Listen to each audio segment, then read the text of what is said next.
Hi, this is Brad Constantine, and this is a podcast recording of the Old Testament. Although this is not an official recording of the Church of Jesus Christ of Latter-day Saints, every effort's been made to be as doctrinally accurate as possible.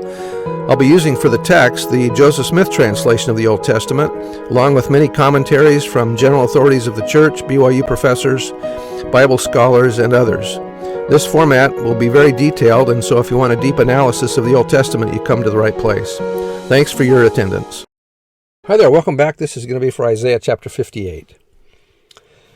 This is a little bit about the Sabbath, in fact, a lot about the Sabbath. I remember President Kimball years ago in a conference talk used this as his text in describing what happens to those that don't keep the Sabbath. Anyway, let's see what happens here. Also about fasting, the true law of the fast in verses 1 to 12. Cry aloud, spare not, lift up thy voice like a trumpet or a ram's horn, and show my people their transgression, in the house of Jacob their sins. The setting for Isaiah's sermon may be Yom Kippur or the Day of Atonement. Verse 2, Yet they seek me daily, they do all the rituals, but lack something yet, and delight to know my ways. As a nation that did righteousness and forsook not the ordinance of their God, they ask of me the ordinances of justice. They take delight in approaching to God. Wherefore have we fasted, say they, and thou seest not? Wherefore have we afflicted our soul, and thou takest no knowledge? Behold, in the day of your fast ye find pleasure, and exact all your labors, or inflict travail on others. The people have fun or work on the Sabbath, so they're not really keeping the Sabbath here. Verse 4, Behold, ye fast for strife and debate, i.e. fasting without spiritual motivation only engenders discomfort and irritability. And to smite with the fist of wickedness, ye shall not fast as ye do this day, to make your voice to be heard on high. Is it such a fast that I have chosen, a day for a man to afflict his soul? Is it to bow down his head as a bulrush, and to spread sackcloth and ashes under him? Wilt thou call this a fast and an acceptable day to the Lord? Is not this the fast that I have chosen, to loose the bands of wickedness, and to undo the heavy burdens, and to let the oppressed go free, and that ye break every yoke? Carl B. Pratt, in conference in October of 2004, said, If we fast and pray with the purpose of repenting of sins and overcoming personal weaknesses, surely we are seeking to loose the bands of wickedness in our lives. If the purpose of our fast is to be more effective in teaching the gospel and serving others in our church callings, we are surely striving to undo the heavy burdens of others. If we are fasting and praying for the Lord's help in our missionary efforts, aren't we desiring to let the oppressors go free, or the oppressed go free? If the purpose of our fast is to increase our love for our fellow man and overcome our selfishness, our pride, and having our hearts set upon the things of this world, surely we are seeking to break every yoke.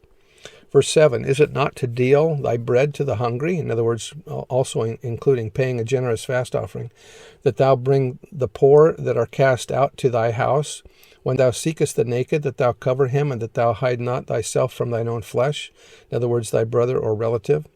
John H. Vandenberg explained, I suppose when he speaks of loosing the bands of wickedness, of undoing the heavy burdens, and the breaking of every yoke, that he is referring to the wickedness of people who think only of themselves in selfishness, vanity, pride, and having hearts so set upon the things of this world that the two great commandments of loving God and loving neighbor are entirely forgotten. The principles of loving thy neighbor and of loving God are encompassed in the true purpose of the fast. Certainly it takes no imagination to understand what is meant when he says that thou bring the poor that are cast out to thy house. When thou seest the naked, that thou cover him, and that thou hide not thyself from thine own flesh.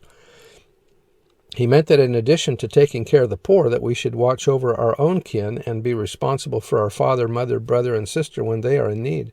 It is here that I would like to state that the Lord has caused a day of fasting and prayer to be set up in this day so that collectively the church might join together to fulfill the purposes of fasting. Verse 8, Then shall thy light, or inspiration and revelation, break forth as the morning, and thine health shall spring forth speedily. And thy righteousness shall go before thee, the glory of the Lord shall be thy rearward, or rear guard. Then shalt thou call, and the Lord shall answer, and thou shalt cry, and he shall say, Here I am. If thou take away from the midst of thee the yoke, the putting forth of the finger, in other words, pointing in a gesture of scorn, and speaking vanity, and if thou draw out thy soul to the hungry, and satisfy the afflicted soul, then shall thy light rise in obscurity, and thy darkness be as the noonday. And the Lord shall guide thee continually, and satisfy thy soul in drought, and make fat thy bones, or strengthen, and thou shalt be like a watered garden and like a spring of water whose waters fail not. So as we help others, then we'll be entitled to revelation. Verse 12, and they that shall be of thee shall build the old waste places. Thou shalt raise up the foundations of many generations, and thou shalt be called the repairer of the breach, the restorer of paths to dwell in. Bishop Vandenberg said, listen again to Isaiah and this promise. Then shall thy light break forth to the morning, as the morning, and thine health shall spring forth speedily. What would this be worth to you? Think of what it means. And thy righteousness shall go before thee. The glory of the Lord shall be thy rearward. Further, then shalt thou call, and the Lord shall answer. Thou shalt cry, and he shall say, Here I am. What more assurance would we need than this as a promise that we may call upon the Lord, and he will answer? Then Isaiah reiterates, If thou take away from thee the yoke or wickedness, and putting forth of the finger or accusing others, and speaking vanity, and if thou draw out thy soul to the hungry and satisfy the afflicted soul, then shalt thy light rise in obscurity, and thy darkness be as the noonday. And the Lord shall guide thee continually. This is your personal security in times of need and difficulty, and make fat thy bones. I believe this has to do with health. In the bone there is marrow, and marrow manufactures the blood that is vital to the strength and well-being of the body. And thou shalt be like a watered garden, and so on. And they that shall be of thee shall build up the old waste places. To me, this is a promise to those working with the members of the church who are in need of physically and spiritually. They that be of thee, or they that may be able to help thee to do what? Build the old waste places, and as you help them to build, thou shalt raise up the foundations of their many generations to follow. And then thou shalt be called the repairer of the breach. In other words, you have helped them overcome their weaknesses, to restore their souls, to bridge the gap through reactivating, rehabilitation, and restoring the path for them to walk in.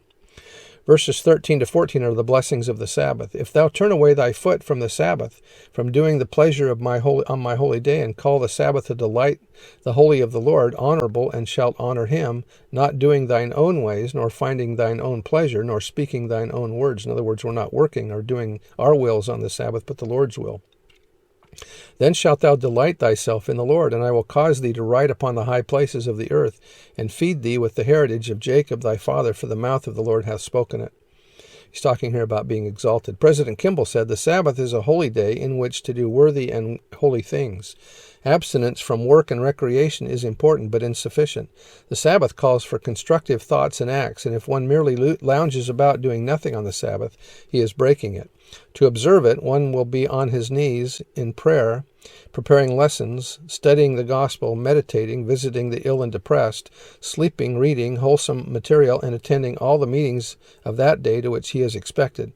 Failure to do these proper things is a transgression on the omission side. And that was by, again, President Kimball. Anyway, that's the end of the chapter.